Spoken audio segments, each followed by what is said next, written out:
सब लोग प्रेम से बोलो श्री कृष्णचंद्र चक्रवर्ती भगवान की जय। ग्रंथराज श्रीमद् भगवद गीता की जय। ग्रंथराज श्रीमद् ब्रह्म विद्या शास्त्र की जय। भगवान श्री चक्रधर स्वामी की जय। सभी भक्तों को जय श्री कृष्ण, जय श्री चक्रधर, सबको दंडवत प्रणाम। आज के इस मंगल अवसर में आप सबका स्वागत है, सबका अभिनंदन है। सभी लोग आए हैं मिलकर, सबकी बड़ी खुशी होती है क्योंकि कुछ लोगों को हर हफ्ते मिल नहीं पाते, हर महीने भी कई लोगों को नहीं मिल पाते, है ना। तो साल में एक बार तो सबको इकट्ठे होके भेंट काल होना चाहिए।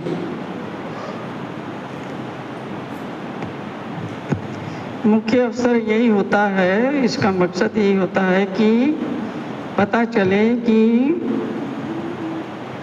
आप लोग कैसे चल रहे हैं। मतलब दुनिया तो सबकी, बाहर से तो सबकी दुनिया में परिवर्तन आ रहे हैं, रोटी भी कमाई जा रही है, पैसा भी आ रहा है, घर भी बन रहे हैं, बच्चे भी पैदा हो रहे हैं, बच्चों की शादियां भी हो रहे हैं, पोते नाती भी हो रहे हैं, वो सब चीज़ तो हो रही है। बस इसके साथ साथ आपका क्या हो रहा है, ये सारे धंधे तो आपके शरीर के हैं, इनमें से आपकी कोई भी चीज़ नहीं है। पड़ जाए किसी को भी तो इनमें से कौन सी तुम्हारे काम की है जो तुम्हारे साथ जाएगी, कौन सी जाएगी? तुम गए हो किसी के साथ? हैं जी, गए हम अभी आज तक किसी के साथ? छोड़ के आ गए सबको। और छोड़ के आने से दिमाग क्या सोचता है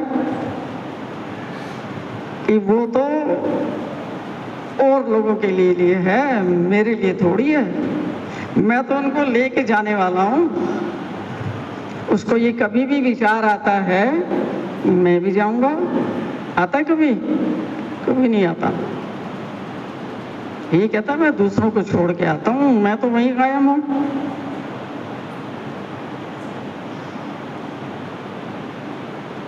ये सारे ख्यालात किस में आते हैं? मन में ही आते हैं।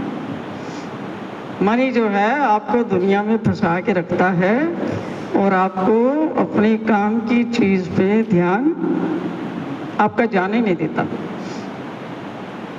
और मेरा काम एक ही है कि तुम्हें बार बार जो है, बार बार कहाँ पे लाना?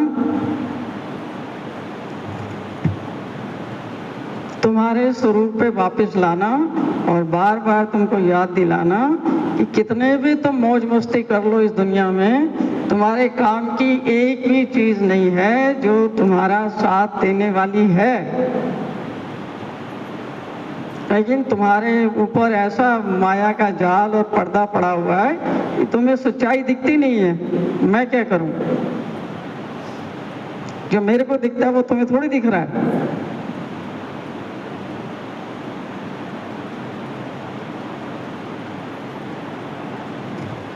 इसलिए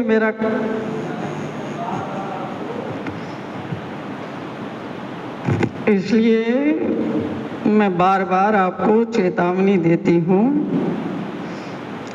कि अपनी आत्मा का भी थोड़ा ख्याल रख लो। दुनिया में कोई भी तुम्हें ऐसा व्यक्ति नहीं मिलेगा जो तुम्हें कहेगा कि तुम अपनी आत्मा का अपना ख्याल रख लो। सब यही कहेंगे अपने शरीर का ख्याल रखो, अपने मन का ख्याल रखो। सो तो तुम बड़े अच्छे से रख रहे हो क्योंकि तुम करते ही हो मन की भक्ति। जैसा हमारा मन कहेगा वैसा करेंगे। तो किसकी भक्ति हो रही है? भगवान की भक्ति हो रही है, मन की भक्ति हो रही है। और कहने को हम उसके दरबार में आके कहते हैं कि हम उसके भक्त हैं, उसको नहीं पता तुम किसके भक्त हो, हैं जी? उसको कोई चकमा दे सकता है? वो नहीं जानता हम किसके भक्त हैं। वो देखता है हमारी हरकतों को, सुबह से शाम, हर दिन, सालों साल हम क्या कर रहे हैं, उसको नहीं पता। एक साधारण माँ होती है, उसके 4-5 बच्चे हैं, उसको एक एक बच्चे की जानकारी होती नहीं। यहाँ माताएं बैठी हैं, तुम्हें तुम्हारे बच्चों के बारे में पता है ना, अच्छे से पता है ना, कौन कौन कैसी अवस्था में है, किसको तुमसे कितना प्रेम है, पता होता है ना। तो उनको नहीं पता होगा तुम्हारे मन में क्या चल रहा है।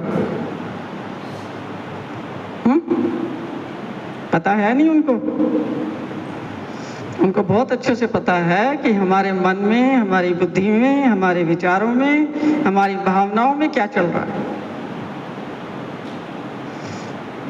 मेरा काम है क्या, बार बार आपको याद दिलाना कि भैया ठीक है, तुम यहाँ पर खाओ पियो, पार्टियों में जाओ, मौज मस्ती करो, पोते नाती पैदा करो, बच्चे पैदा करो, शादियाँ करो, ब्याह में जाओ, एनिवर्सरी में जाओ, पर थोड़ा सा उसका भी ख्याल कर लो कि इनमें तुम्हारा साथी कोई नहीं है, तुमने अकेले ही जाना है। ये सब इनमें से एक भी तुम्हारे साथ जाने के लिए राजी नहीं है। ऊपर से कितना मर्जी कहते रहे I love you Honey, I love you, मैं तुम्हारे बगैर खा नहीं सकता, मुझे तुम्हारे बगैर नींद नहीं आती है, तुम एक दिन मुझे नज़र नहीं आती हो तो मेरा ये हो जाता है, मेरा वो हो जाता है। मरता है कोई किसी के साथ? अब इनकी बातों में आके अपना जीवन जो है आप व्यर्थ मत करो। अगर हम आत्मा के बारे में नहीं सोचते, अध्यात्म के बारे में नहीं सोचते, हमारे में और पशु में कोई अंतर है? कोई अंतर हमारे में और पशु में? पशु क्या करता है, उसको भी भूख लगती है, उसको भी प्यास लगती है, हम भी खाते हैं और पीते हैं, वो भी खाता है और पीता है। हम भी मल मूत्र त्याग करते हैं, वो भी मल मूत्र त्याग करता है।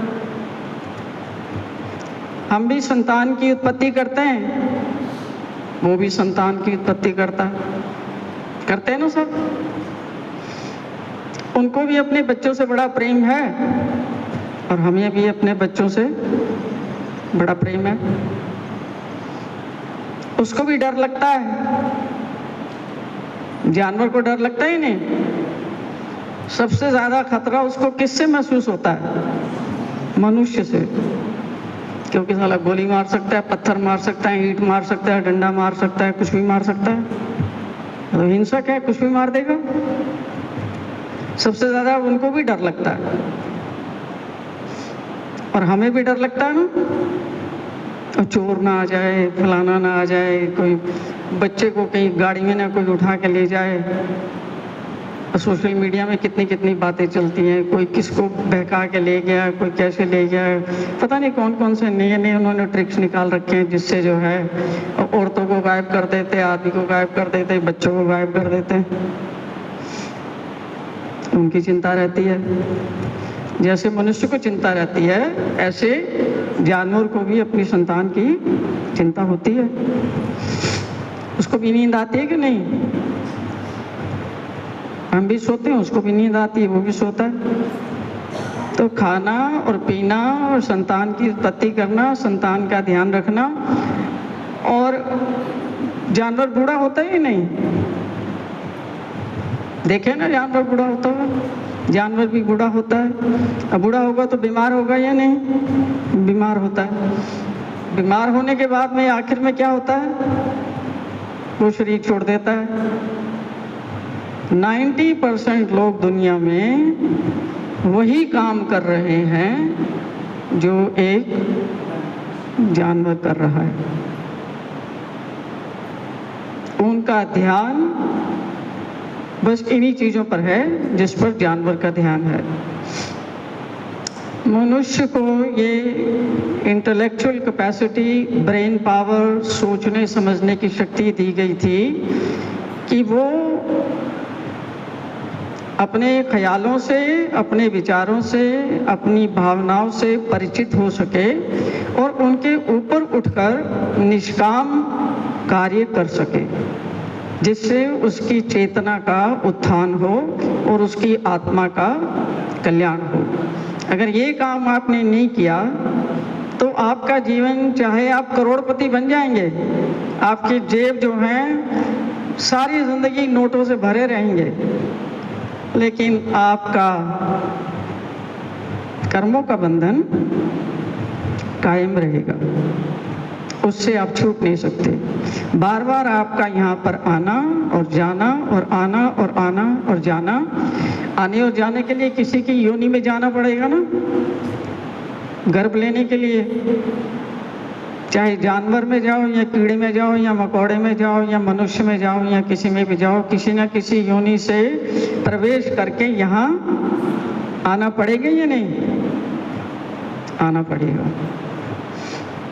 कर्मों के अनुरूप हमें यहाँ पर बार बार आना पड़ेगा। और अभी आपने देखा कि मनुष्य देह में हमारी क्या हालत है। मनुष्य देह में क्या हमें सुख और चैन की जिंदगी प्राप्त है? जब मनुष्य देह में तुम्हें चैन और सुख की जिंदगी प्राप्त नहीं है, जानवर की योनि में सुख और शांति है। उनकी तो विचारों की ओर ज्यादा दुर्गति है।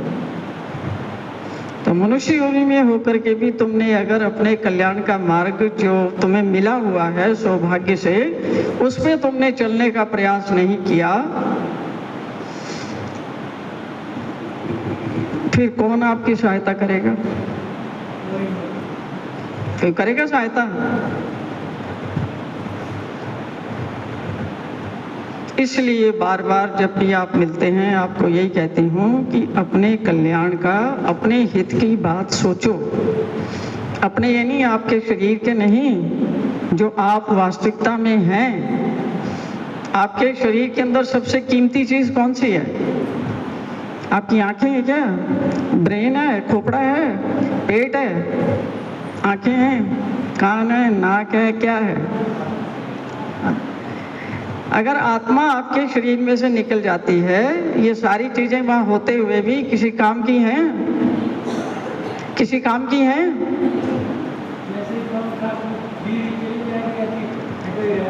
हाँ। तो इसलिए ध्यान दो इस बात पर कि जो आपके पास सबसे कीमती चीज है वो है आप लोगों की आत्मा, जो जीवित तत्व है, जो कभी मरता नहीं, गलता नहीं, सड़ता नहीं, बुढ़ा नहीं होता, बीमार नहीं होता, मरता नहीं, उसका ना कोई लिंग है, ना उसकी कोई जाति है, ना उसको कोई वर्ण है। हमने अपने शरीर के बना रखे हैं ना, मैं जाट हूँ, मैं गुजर हूँ, मैं बनिया हूँ, मैं ब्राह्मण हूँ, मैं फलाना हूँ, मैं ये हूँ, मैं वो हूँ। तो आपके शरीर क्या है ना, आपकी आत्मा तो ऊर्जा है, लाइट है, शुद्ध है, पवित्र है। ये जो लाइट यहाँ जलती है, या जिस लाइट से ये पंखा जल रहा है, ये तुम्हारे घर में जल रहा है, जो यहाँ जल रहा है, या जो मोदी के घर में जल रहा है, उनमें कोई अंतर है? बिजली में कोई अंतर है? ऊर्जा में कोई अंतर है? जहाँ भी इसको चलाओगे वैसे ही चलेगी। वही ऊर्जा आपके शरीर को चला रही है, और उस ऊर्जा के निकल जाने पर जो तुमने पाल रखे हैं तुम्हारे इर्द गिर्द, किसी को पुत्र बना रखा है, किसी को पत्नी बना रखा है, किसी को बेटा बना रखा है, किसी को बहू बना रखा है, और उन्हीं में उलझे रहते हैं, उन्हीं की बातें खोपड़ में 24 घंटे चलती रहती हैं। वो ऐसे करती हैं, वो वैसे करती हैं, उसने ये कर दिया, उसने वो कर दिया, मेरी ये नहीं सुनता, मेरी वो नहीं सुनता। अरे अपने काम से काम रखो, उनको करने दो जो वो करते हैं, वो तो वही करेंगे जो उन्होंने करना है, या तो उन्होंने तुम्हारी सुने वो। मैंने एक दिन पहले भी आपको बताया था कि प्रकृति आपको पूरा संदेश दे रही है। आपका शरीर ही आपको बहुत सारी चीजों के बारे में ज्ञान दे रहा है। आपके शरीर में हजारों चीजें चल रही हैं। ब्रेन के फंक्शन अलग चल रहे हैं, हृदय के फंक्शन अलग चल रहे हैं, फेफड़ों के फंक्शन अलग चल रहे हैं, पाचन क्रिया अलग चल रही है, एलिमिनेशन की क्रिया अलग चल रही है, संतान उत्पत्ति की क्रिया अलग चल रही है, और करोड़ों नसें नाड़ियां जो हैं 72,000 तो नाभि से जा रही हैं, और पता नहीं जाने कितनी है। ये तुम में से एक भी तुमसे कभी पूछा किसी ने कि मैं इसको चलाऊं, किसी एक ने भी तुमसे आज तक पूछा कि हम क्या करें, हम चलाएं या रुक जाएं? पूछा किसी ने? क्या तुम्हें समझ नहीं आती? ये सारी चीजें ऑटोमेटिक पायलट पे हैं। और बाहर भी सारा दिन बड़बड़ करते रहते हो। किसी को कुछ कहते हो, तुम ये करो, तुम ये करो, तुम ये करो, तुमने ये नहीं किया, तुमने वो नहीं किया। सुनता है कोई तुम्हारी? अंदर तुमसे कोई पूछ के राजी नहीं है और बाहर तुम्हारी कोई सुन के राजी नहीं है, लेकिन फिर भी तुमको अकल नहीं आती। फिर तुम कहते रहते हो, नहीं मैं तो सासू माँ हूँ, ये तो मेरी बहू है, इसको सुनना चाहिए। अरे कैसे नहीं सुनती है? और ससुरा अपनी जगह में लगा हुआ है, सास अपनी जगह में लगी हुई है, देवरानी जेठानी अलग लगी हुई है, और फूफी अलग लगी हुई है। सारे एक दूसरे के पीछे लगे हुए हैं। जिंदगी कैसे चलाएंगे? नहीं, मेरी सुननी चाहिए, मुझे ज्यादा तजुर्बा है। मुझे बताओ, दिल पे हाथ रख के बताओ कि कोई भी तुम्हारी बात सुनता है? दम है तो यहाँ हाथ खड़ा करके बताओ कि हाँ भी ये एक व्यक्ति है जिसके आचरण से मैं प्रसन्न हूँ और वो मेरी बात सुनता है। एक भी हो तो बताओ। हमारे किसी के 4 बच्चे, किसी के 6 बच्चे, किसी के 3, किसी के 2, तो कोई एक तो होगा ऐसा जिसको तुम कह सकते हो कि हाँ।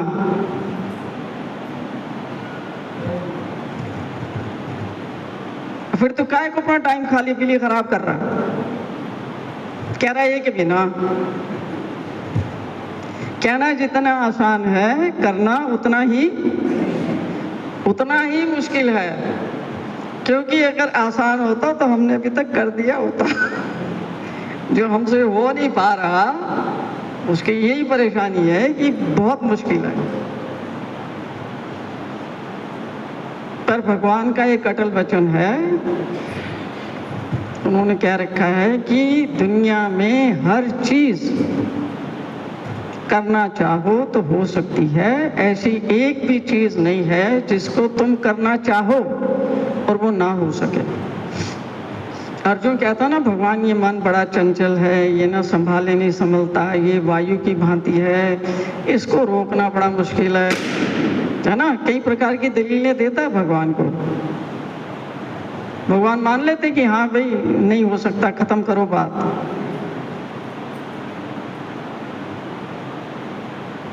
वो कह रहे जब तुम करना नहीं चाहते तो आसान चीज भी मुश्किल लगती है, और ऐसी कोई चीज नहीं है जो आप करना चाहो और वो ना हो सके। और हर एक चीज का उपाय है, भगवान बताते हैं। तो संसार में ऐसा कुछ भी नहीं है जिसका कोई उपाय ना हो।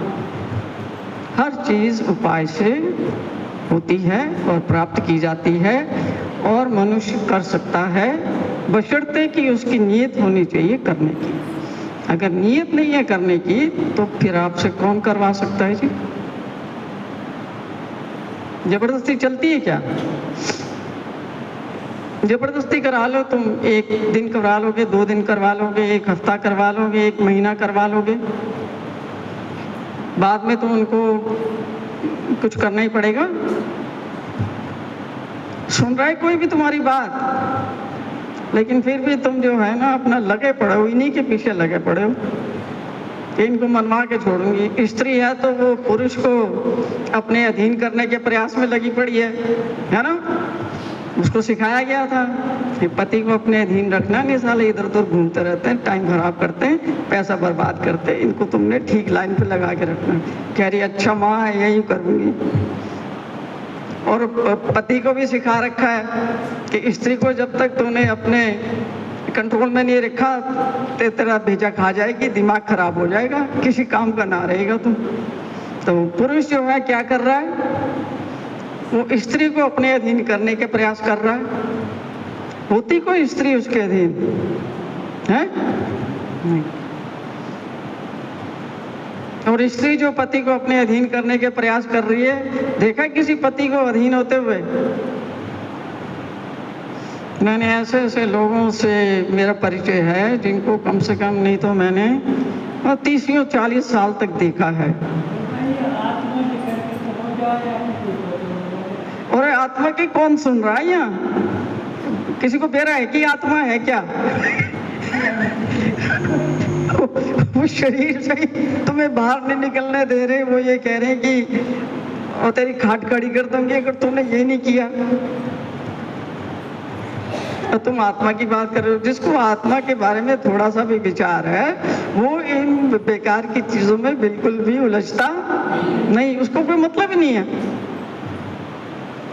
वो ना तो किसी को अपने अधीन करने का प्रयास करता है और ना ही वो किसी के अधीन रहता है।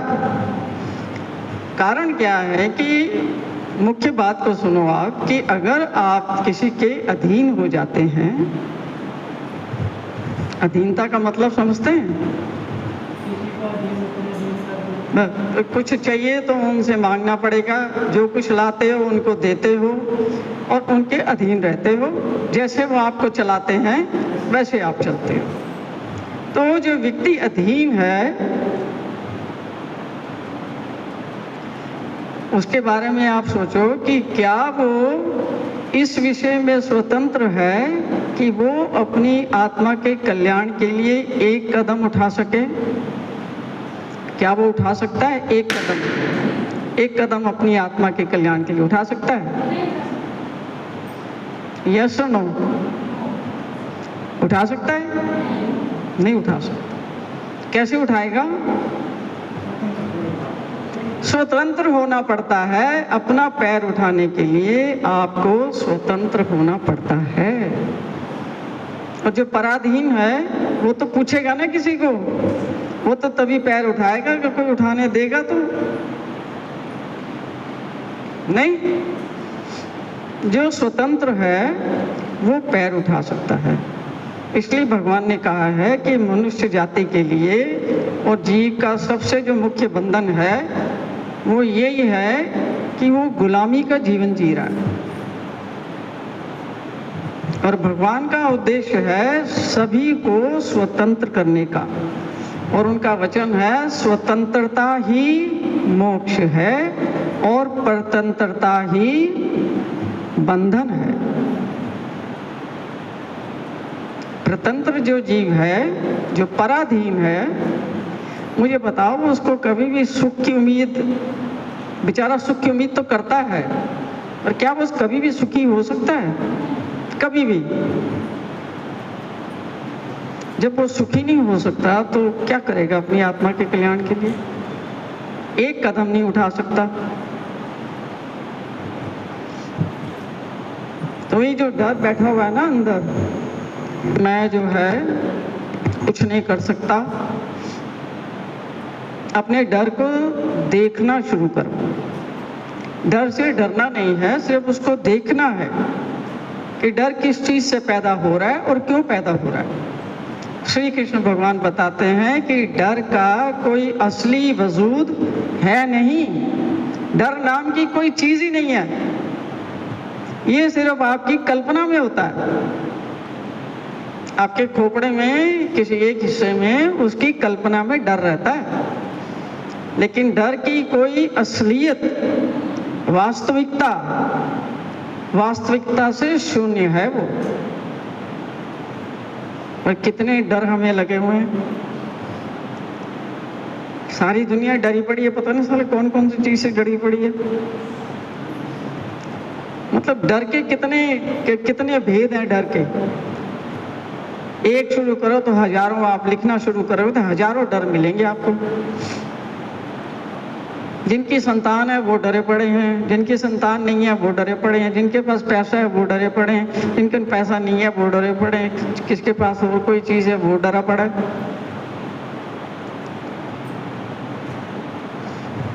नहीं डर सबको है। ओ माया के सिर्फ कल्पना में चल रहा है, कुछ और कल्पना में चल रहा है, दिमाग में ही चल रहा है। वजूद यानी कि जैसे ये किताब है ना, ये किताब तो दिख रही है ना, इसका वजूद है, इसका एग्जिस्टेंस है। तो जैसे डर जो है, कहीं खोजने जाओगे तो कोई डर नाम की चीज नहीं है, ये काल्पनिक है।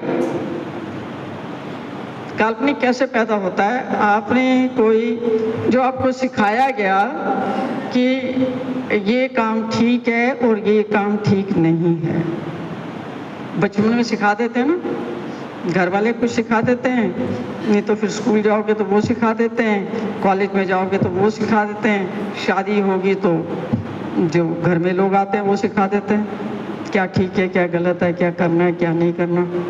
अब इतनी सारी चीज़ें हमें सिखा दी, अब हम उसके विरुद्ध जब जाते हैं तो हमारे अंदर एक संकुचन पैदा होता है हृदय में, जिसका नाम है भय। भयभीत इसलिए कि किसी को पता लग गया तो फिर मेरा क्या होगा, गली वाले क्या कहेंगे। सबसे बड़ी बीमारी क्या कहता है आपका पड़ोसी, आपकी गली में क्या कह रहे हैं, आपके मोहल्ले में क्या कह रहे हैं, घर वाले क्या कहेंगे, ससुराल वाले क्या कहेंगे, फलाना क्या सब कहेगा और मेरे बारे में क्या सोचेगा। अब ये जो मेरा है ना, मेरे बारे में क्या सोचेगा, ये मेरा क्या चीज़ है, ये आपका जो अहंकार है जिसने आपकी एक नकली छवि बनाई है। ये सारी परेशानी उसको है कि मैंने जो इतनी अपनी सुंदर छवि बना रखी है, मेरी उस छवि का क्या होगा।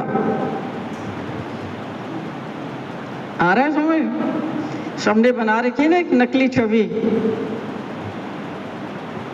असली है वो छवि? असली छवि तो आपकी आत्मा की है, जिसके बारे में किसी को पता ही नहीं है। एक नकली छवि बना रखी है कि मैं इस घर का मुखिया हूं और मैं कमा के लाता हूं और तब ये घर के लोग सब खाते हैं, है ना। तो उसके विरुद्ध कोई भी चाल कोई चले तब आपको दिक्कत होगी। कोई भगवान का भजन करे तो भी तुम्हें दिक्कत होगी। मैं तो कमाने के लिए तो मैं ला रहा हूँ बाहर से कमा के। गुण गाते हो तुम कन्हैया के सारा दिन बैठ के। गुण गाते हो तुम श्री कृष्णा के, कमा के मैं ला रहा हूँ, पेड़ मैं तुम्हारा पाल रहा हूँ। उनको उससे भी दिक्कत होगी, क्योंकि अहंकार क्या कहता है, मैं ही भगवान हूँ, मेरे सामने किसी और का नाम कतई मत लेना, ये कहता है अहंकार। इसके चक्कर में फंस के आप अपनी आत्मा के कल्याण के लिए कोई भी कदम नहीं उठा पाते। और टाइम तो किसी की इंतजार नहीं करता किसी की इंतजार? टाइम किसी की इंतजार नहीं करता। जिन लोगों को मैंने 2-3 साल का देखा था, वो 10 साल के, कोई 15 साल के, कोई 20 साल के, कुछ लोग ऐसे भी हैं जिनको मैंने देखा था जब उनकी शादी भी नहीं हुई थी, अब वो उनके बच्चे शादी लायक हैं। अब इतना समय व्यतीत हो गया और अभी तक भी जो है जागृति का दूर दूर तक कोई नामो निशान नहीं है। जागृति का दूर दूर तक कोई नामो निशान नहीं है।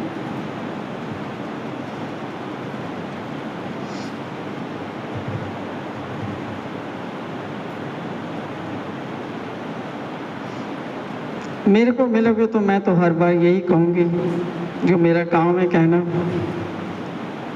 है ना। और तुम्हारा काम है चाहो तो सुन लो और कुछ कर लो, नहीं तो एक कान से सुनो और दूसरे से निकाल दो और मौज मस्ती से बिंदास अपना नकली जीवन जीते रहो जो जी रहे हो। उससे उम्र तो तुम्हारी बढ़ती जाएगी, तुम्हारा असली समय कम होता जाएगा। और तुम्हें जेब तो बेशक हो सकता है पैसों से भरी रहे, पर तुम्हारे अंदर सुकून किसी भी हालत में एक क्षण भी सुकून का तुम्हें नसीब नहीं हो सकता, नहीं हो सकता, नहीं हो सकता। अब ये चॉइस तो तुम्हारी है। मुझे यहाँ बैठे हुए तुम सबकी चॉइस जो है बहुत अच्छे से समझ आ रही है। तुम अपनी जगह मजबूर हो और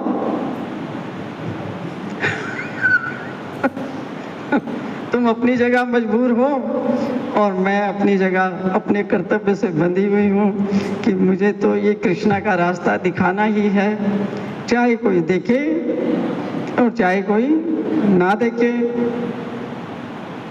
क्योंकि श्री कृष्णा ने भी अर्जुन को सिर्फ बताया ही था कि देखो मैंने तुम्हें दोनों रास्ते दिखा दिए हैं, अब मर्जी तुम्हारी है, तुम डिसाइड करो कि तुमने क्या करना है। ये युद्ध तो तुम्हारा है, मैं तुम्हारा युद्ध लड़ने वाला नहीं हूँ, मैं तुम्हें परिणाम दिखा रहा हूँ। युद्ध किसे लड़ना पड़ेगा? युद्ध तो आपको ही अपना युद्ध लड़ना पड़ेगा। मैं बार बार आपको प्रेरणा देती हूँ, आपके अंदर जागृति भरने का प्रयास करती हूँ, इतने गहन कठिन विषय को प्यार से समझाने की कोशिश करती हूँ, लेकिन उसको समझना या ना समझना ये आपके ऊपर है। समझना या ना समझना और दूसरा समझ के उसके ऊपर चलना, वो किसका काम है? वो आपका काम है। और भगवान भी देख रहे हैं कि बताने वाले ने तुम्हें 1070 बार बताया और तुमने एक भी बार उसका अनुकरण नहीं किया, है ना? ज्ञान की अवहेलना करने पर ज्ञान प्राप्ति के जो मार्ग हैं उनको रोक दिया जाता है। भगवान को पता लग जाता है कि ये सुनने के इच्छुक नहीं हैं, ये कुछ करने के इच्छुक नहीं हैं, इनका अभी माया के जो चीज़ें हैं उनमें इनका अभी रस है और अभी ये इस तरफ आने के लिए राजी नहीं है, तो भगवान छोड़ देते हैं। और 7वें अध्याय में भगवान ने बताया है कि जो व्यक्ति जिस चीज़ में लगा हुआ है, कोई पितरों में लगा हुआ है, कोई पुत्र पोत्री में लगा हुआ है, कुछ पैसे में लगे हुए हैं, कुछ प्रतिष्ठा में लगे हुए हैं, कुछ किसी और चीज़ में लगे हुए हैं, कुछ देवी देवताओं में लगे हुए हैं, कुछ गुरुओं में लगे हुए हैं, कुछ क्या है वो जो पितर लोग हैं उनमें लगे हुए हैं। तो भगवान जो है, जो व्यक्ति जहाँ पर लगा हुआ है उसको वहाँ से कभी भी उखाड़ने का प्रयास नहीं करते। वो कहते जहाँ लगा हुआ है ना उसको मैं वहीं लगा रहने देता हूँ, क्योंकि जबरदस्ती आप किसी को उखाड़ के किसी और चीज़ में लगाओगे तो वो टिकेगा वहाँ? टिक सकता है? उसका रस और चीज़ों में है। इसलिए भगवान सिर्फ रास्ता दिखाते हैं। उन्होंने कहा है कि पितरों की भक्ति करना चाहते हो कर लो, पितरों की भक्ति करने से आपको पितरलोक मिलेंगे। देवी देवताओं की करना चाहते हैं, बहुत खुशी खुशी से करो, लेकिन देवी देवताओं के छोटी से छोटी देवता से लेकर के जो ब्रह्मलोक पर्यंत जितने भी देवी देवता हैं, इनकी भक्ति करने पर तुम इनके स्थान पर जाओगे और इनके स्थान पर जाने पर आपको क्या मिलेगा? जो इनके सुख फल हैं वो आपको मिलेंगे, लेकिन वो सारे सुख फल नश्वर हैं और जैसे वो सुख फल खत्म होंगे आपको दोबारा मृत्यु लोक में लौट के वापिस आना पड़ेगा। कुछ लोग पितरों की भक्ति में लगे हुए हैं, कह रहे ठीक है वो करो, तुम उनके श्राद्ध करो, उनकी बरसी करो, उनका और सब कुछ करो, ज़्यादा तुम्हारे पितर खुश होंगे तो तुम इनके पूजन से, आराधना से पितरलोक को प्राप्त होगे और वहाँ से भी आपको लौटना पड़ेगा। गुरुओं की भक्ति करोगे वहाँ भी लौटना पड़ेगा। कारण क्या है कि कोई भी आपके पाप कर्मों को क्षमा नहीं कर सकता। जिसके पास पाप कर्मों को क्षमा करने का सामर्थ्य है वो ही आपको नित्य मुक्ति दे सकता है। और श्री कृष्ण भगवान ने कहा है कि तुम मेरी शरण में आओ तो मैं तुम्हारे सारे पापों को क्षमा कर दूंगा, मोक्ष दूंगा, इसके बारे में चिंता मत करो। अब सारे रास्ते दिखा दिए। अब यू आर फ्री, आपके पास चॉइस है, जहां आप जाना चाहो वहां जाओ। जहाँ जाओगे जो वहाँ का परिणाम है वो अब किसको झेलना पड़ेगा? आपको ही झेलना पड़ेगा। इसलिए वो सिर्फ ज्ञान देते हैं, वो रास्ते बताते हैं कि देख लो इतने रास्ते हैं, जो भी रास्ता आप चुनना चाहें उसको चुन लो, और उसके आगे जो परिणाम होगा वो भी आपका ही होगा, आपको इसको झेलना पड़ेगा। हम लोग क्यों ईश्वर की शरण में आते हैं? कि ईश्वर की भक्ति करने से, उनके बताए हुए रास्ते पर चलने से, उनके निष्काम कर्म के सिद्धांत को अपनाकर अपने जीवन में निष्काम कर्म करने से आप माया के सारे बंधनों से छूट सकते हैं। हाँ? पर अगर आपको बंधन ही प्रिय है और आप छूटना ही नहीं चाहते तो फिर काय को आप करेंगे? वो भी जानते हैं बड़ी अच्छी तरह से कि आपको रस किस चीज में आ रहा है, वो भी छेड़ते नहीं है। वो कह रहे हैं अभी टाइम लगेगा थोड़ा, पर कोई बात नहीं, be my guest and move around, और आप अपना देखो और भी देखो, और दुख भोगना है तो कोई बात नहीं। भगवान थोड़ी कोई दुख भोग रहा है। दुख किसको हो रहा है? मनुष्य को होता है, क्योंकि कर्म जिसने किए हुए हैं उसका दुख भी तो वही भोगेगा ना। तो भगवान तो कर्मों को भोगने के विधान से बिल्कुल अलग हैं। वो बताते हैं कि मेरी बात को सुन के जैसे मैं कर्म करता हूँ वैसे तुम भी कर्म करो। तो जैसे कर्म मुझे नहीं बांधते वैसे कोई भी कर्म तुम्हें भी नहीं बांध सकता, पर तुम वैसे करो जैसे मैं कह रहा हूँ, है ना। निस्वार्थ भाव से कर्म करो कि मेरा कर्तव्य है ये करना और मैं कर रहा हूँ, तो आपको कोई बंधन नहीं है। आप इस हिसाब से कर्म करो कि मैंने आज तुम्हारे साथ किया है, तुमको फिर मेरे साथ भी करना पड़ेगा, तुमने नहीं किया तो गड़बड़ हो जाएगी, तो फिर वो तो बांधने वाली चीजें हैं ना सारी, है ना। तो उन्होंने बता दिया है कि निरपेक्ष भाव से कर्म कैसे कर सकते हैं और बंधन वाले कर्म भी कैसे कर सकते हो। ये सारी बातें जो हैं ये हमें कहाँ से पता लगी? भगवान की गीता से पता लगी। इसलिए आपको बार बार ये अनुरोध किया जाता है कि आप लोग गीता को ध्यान से पढ़ें, और आपको कहा जाता है कि आप कुछ नहीं तो कम से कम 2 बार दिन में खाना खाते हो तो कम से कम 1 श्लोक दिन में खाना खाने से पहले और 1 श्लोक रात को खाना खाने से पहले करो। और तुम ये भी नहीं कर रहे, तुम 10 मिनट भी उसको दे के राजी नहीं, तो फिर और तुमसे क्या उम्मीद की जा सकती है?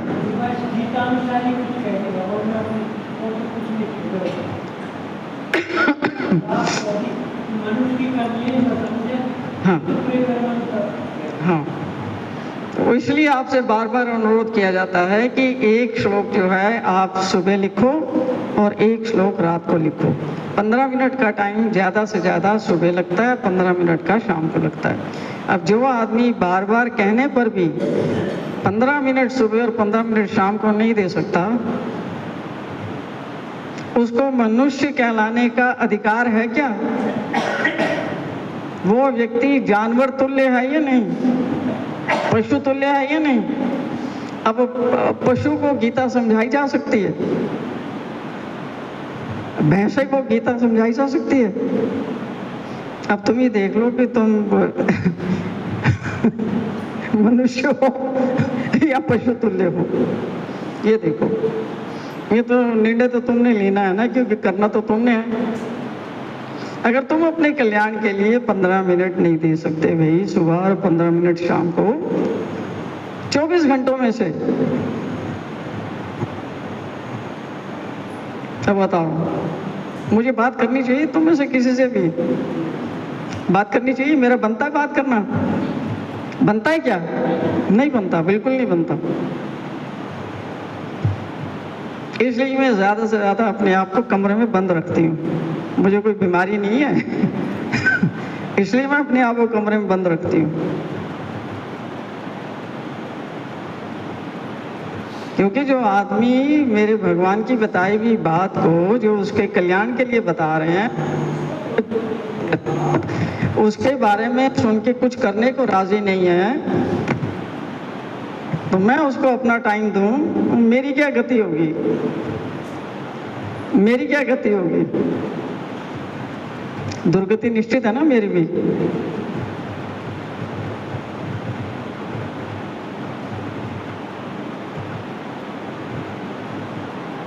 इसलिए बार बार तुम्हें कहती हूँ कि अगर तुम्हें मेरे साथ थोड़ा सा भी संबंध रखना है तो ये मिनिमम, ये कम से कम है कि एक श्लोक सुबह लिखेंगे और एक श्लोक शाम को लिखेंगे। अगर आप लिखने के लिए तैयार हो, हाथ खड़ा करके अभी संकल्प लो कि तुम ये करोगे। काफी लोग तो पहले कर ही रहे हैं, जो कर रहे हैं वो भी अपना हाथ खड़ा कर दें, जो लोग जिन्होंने ऑलरेडी शुरू किया हुआ करना। हाँ, आपने करना क्या है, एक श्लोक आपने लिखना है सुबह और एक श्लोक आपने लिखना है रात को। आपको कोई लिमिट नहीं है कि रात के 11 बज गए या 12:30 बज गए या 2:45 बज गए या 4 बज गए, या आप नहाए हैं या आप नहीं नहाए हैं। भगवान को आपके नहाने धोने से, आपके सुच्चे झूठे मुंह से कुछ लेना नहीं है, क्योंकि झूठ बोल बोल के तुम्हारा कण कण जो रोम रोम है झूठ से पिरोया हुआ है। सच्चाई का दूर दूर तक कोई नामो निशान नहीं है। तो कौन सा तुम्हारा झूठा मुंह है? तो झूठे ही पैदा हुए हो और झूठे ही रहेंगे। तो किस चीज को तुम इसको वॉश आउट करने की कोशिश कर रहे हो? इसमें तो गंदगी जो है बहुत कम है। अंदर देखो मन में कितनी गंदगी है, विचारों में कितनी है। समझ? अब साफ साफ भगवान को साक्षी मान के मैं आपसे प्रार्थना करवाऊंगी। हाथ खड़ा करो, जो एक श्लोक सुबह लिखेंगे और एक श्लोक शाम को। खड़ा करो ऊपर हाथ।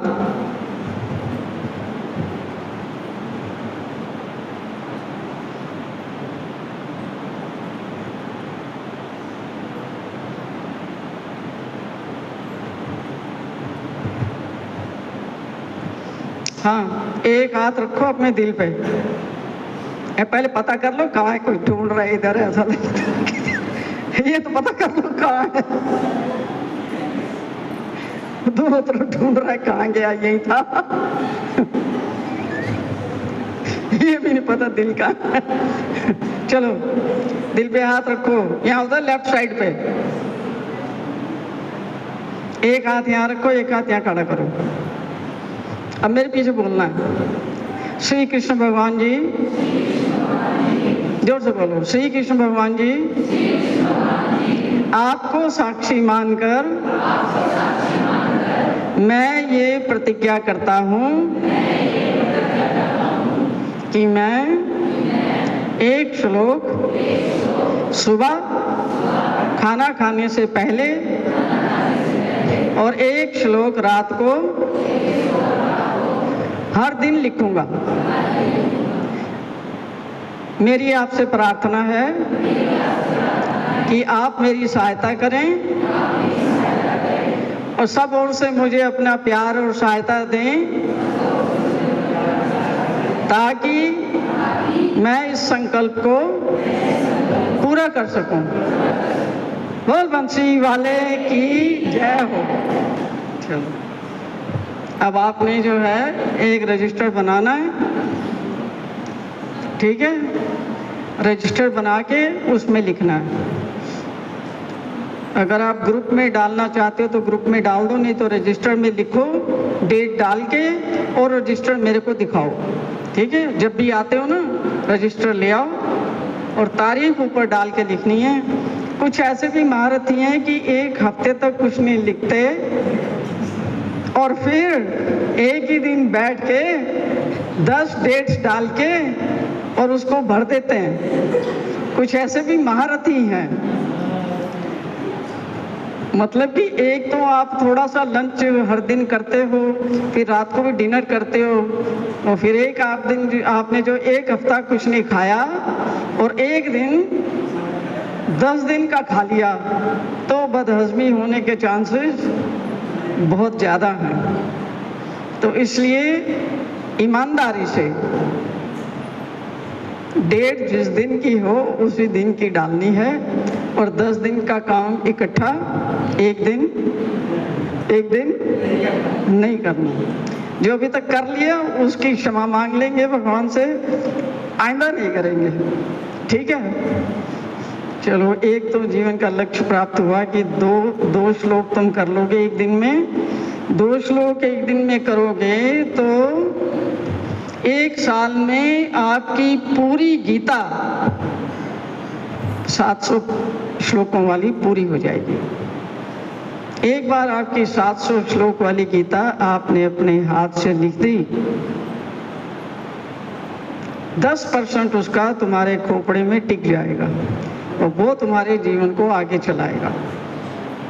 अगर तुमने एक बार भी नहीं लिखी तो बड़ा मुश्किल हो जाएगा, क्योंकि माया जाल इतना तगड़ा है कि आपको 10 साल निकल जाते हैं, कुछ होश ही नहीं होती। ठीक है, तो रजिस्टर सबने लेना है, एक रजिस्टर में लिखना है, और लिखने के लिए आपके पास वो है ना, कहाँ से लिखेंगे?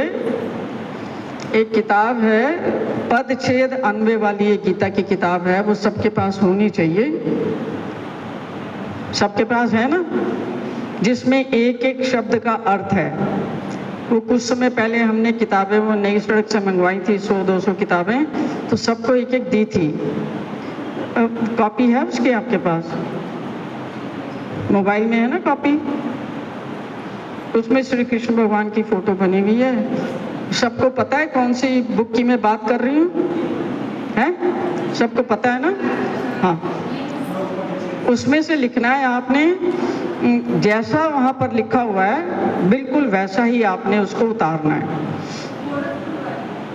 हाँ, पदच्छेद अन्वय वाली किताब है पीले रंग की, उसमें कृष्ण भगवान है उपदेश देते हुए, तो उस किताब को यूज करके एक एक शब्द का अर्थ उसमें से लिखना है आपने।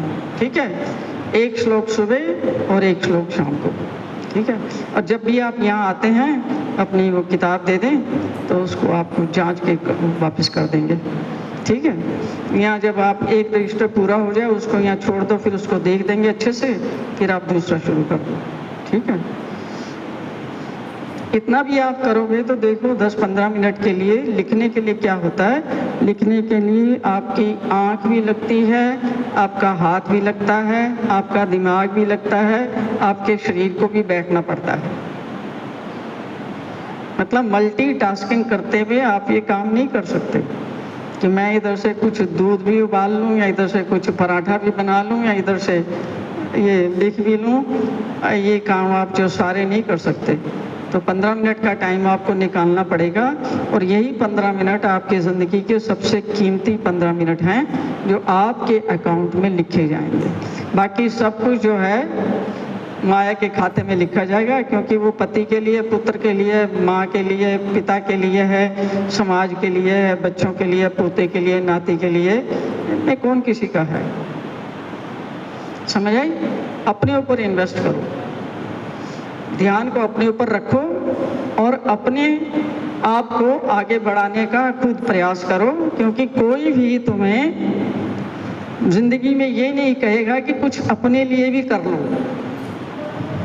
कहता है तुम्हें संसार में कोई? कहता है कोई कि अपने लिए भी कुछ कर लो, अपनी आत्मा के कल्याण के लिए भी कुछ कर लो? बताता है कोई?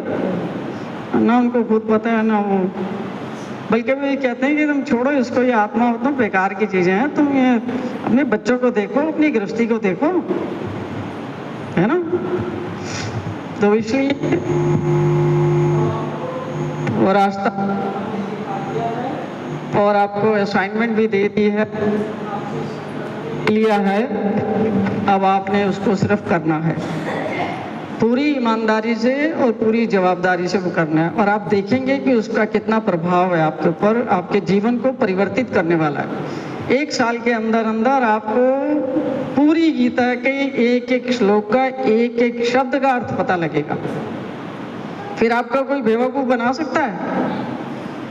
अभी तुम्हें कुछ पता नहीं है, तुम जाते हो, इससे पूछते हो वो कुछ और कहता है, उससे पूछते हो कुछ और कहता है, उससे पूछते हो कुछ और कहता है, और उल्टे सुल्टे सब काम करते रहते हो, अधूरे से अधूरे। प्राप्त होता है कुछ? क्योंकि तुम्हें खुद नहीं पता, तुमने खुद इन्वेस्टमेंट नहीं की अपने टाइम की, अपनी ऊर्जा की, उसको समझने के लिए। ठीक है, तो बाकी और संकल्प फिर बाद में लेंगे। शिष्य सम्मेलन पे यही एक संकल्प काफी है कि तुम 2 श्लोक लिखोगे। ठीक है, और क्या कहना था? बाकी सब बातें बाद में होंगी। सब लोग बोलो श्री कृष्णचंद्र चक्रवर्ती भगवान की जय। ग्रंथराज श्रीमद् भगवत गीता की जय। ग्रंथराज श्रीमद् ब्रह्म विद्या शास्त्र की जय। भगवान श्री चक्रधर स्वामी की जय। आप सब लोगों ने बहुत ध्यान से सुना, इसलिए आपकी आभारी हूँ। आज के इस मंगल अवसर पर आप सबका अभिनंदन है, आप सबका स्वागत है। श्री कृष्ण भगवान अपनी कृपा दृष्टि आप सब पर रखें, जो आपने संकल्प लिया है उसको आप पूरा कर सकें, ऐसी मेरी उनसे प्रार्थना है।